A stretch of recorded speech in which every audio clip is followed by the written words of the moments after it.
Now looking forward to the launch of Chandrayaan-3, which is India's third mission to the moon and the country's second attempt to land on the lunar surface. And as far as the preparations that are being done on Sriharikota, even when it comes to ISRO, that has been keeping the people updated on what are the process and the procedures currently that are being followed for the 2:35 p.m. launch today this afternoon. Well, so countdown is already going on because as we just told you, it is at 2:35 p.m. when Chandrayaan-3 will lift off from Sriharikota in Andhra Pradesh. But first of all, let me go across to my colleague Deepak, who is joining us from the newsroom. Deepak, take us through what exactly is the tweet.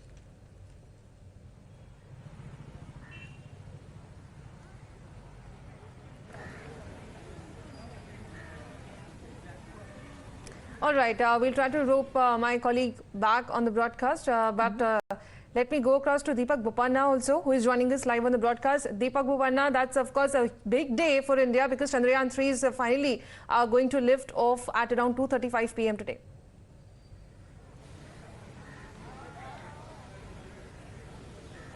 Well, absolutely. And, right now the enthusiasm is quite high here. We're looking at a lot of people who've started to come here at the Satish Dhawan Space Station. You have a lot of students, of course, who are turning up. Now, in front of me, of course, let me show you. Now, this is, of course, the rocket that's going to help the entire satellite lift off from the Earth. Now, we were just talking about the ISRO's tweet as well, where they're ensuring that all the preparation before the launch is set. Now, the countdown, of course, began yesterday. And today, like you mentioned, 2:35 is when we're expecting them to initiate takeoff. Right now, we should understand this is, of course, the launch vehicle Mark 3 that is going to ensure that the satellite, which is, of course, headed towards the moon surface, will be able to, lift off from the Earth's surface and then, of course, into the injection orbit. We are looking at least August 23rd when the landing is going to take place. So up until then, it will be multiple maneuvers. After it, of course, gets into the Earth's orbit, there are going to be a couple of maneuvers and it will, of course, get into the elliptical orbit. After which, of course, we are looking at it make its way towards the lunar orbit. The translunar phase is something that's very crucial because it has to move from the Earth's orbit towards the lunar orbit. Now, that's going to be an essential phase that ISRO scientists, of course, are going to closely monitor. Then it is going to be the separation phase. That's going to happen at about 100 into 100 from the moon surface. That's about 100 kilometers in layman's terms, that if you could tell our viewers.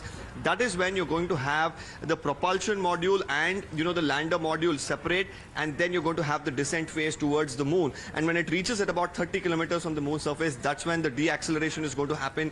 And the last time around during Chandrayaan-2, it is during this phase that there were certain glitches that were experienced, and finally we did see, of course, it crash land. Soft landing was not achieved. This time our scientists, of course, are very, very well, as Deepak has been pointing out, because this time around the mission would be to learn lessons from what happened previously as far as the launch of Chandrayaan-2 is concerned, because ISRO is now ready to give the lunar landing another try, hoping that India now becomes the fourth country to land on the moon after Russia, United States and China. Let's take a look exactly what this mission, the latest one, is all about. India is all set for a galactic feat. We're aiming for the moon literally with the launch of Chandrayaan-3. Today in this Times Now special, we're going to tell you all you need to know about this special mission, the features and the changes that have been made from the Chandrayaan-2 mission. Chandrayaan-3 is India's third lunar exploration mission, taking off in the LMVM-3 launcher. This is the operational heavy lift launch vehicle of ISRO that has completed 6 consecutive successful missions. The height of it is 43.5 meters and it weighs 1,749.86 kgs, including the rover. The rover has a mission life of 1 lunar day, which is 14 Earth days. But now let's talk about why the mission is so crucial and how it's going to be significant, the journey of it, and what it means for India. Now, there's a reason why this date has been chosen. Let's talk about the mission. The journey is pretty long for Chandrayaan-3 as it has to travel 3.84 lakh kilometers. According to scientists, just over 16 minutes into the flight, the rocket will eject the Chandrayaan-3 spacecraft at an altitude of about 179 kilometers. The spacecraft will orbit the Earth 5 to 6 times in an elliptical cycle, with 170 kilometer closest and 36,500 kilometers farthest from the Earth, moving towards the lunar orbit. Now, the goal of this mission is to place a lander and rover on the lunar surface. But there's also a reason why this specific date has been chosen for the mission. That's because the Earth and Moon would be closer to each other during the part of the year.